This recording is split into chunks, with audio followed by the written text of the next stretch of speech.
അപ്പോൾ മക്കളെ നമ്മൾ ഇന്ന് പഠിക്കാൻ പോകുന്ന കൗണ്ടിങ് ഓഫ് ഫിഗേഴ്സിനകത്തെ 5ാമത്തെ ടിപ്പാണ്.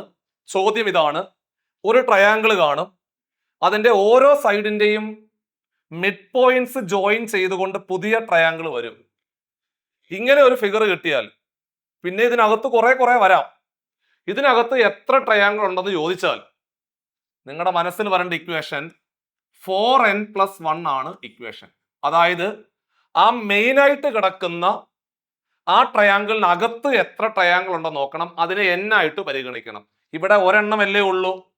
അങ്ങനെയാണെങ്കിൽ 4 × 1 4, 4 1 5 എന്ന് വരും അതിന്റെ റൈറ്റ് ആൻസർ. അങ്ങനെയാണെങ്കിൽ നിങ്ങൾക്കുള്ള ചോദ്യം ദാ പിടിച്ചു. ഇവിടെ മെയിൻ ട്രയാങ്കിളിനകത്ത് 2 ട്രയാങ്കിൾ വരുന്നുണ്ട്. ടോട്ടൽ എത്ര ട്രയാങ്കിൾ ഉണ്ടെന്നുള്ള കാര്യം കമന്റ് ആയിട്ടൊന്ന് രേഖപ്പെടുത്തുക.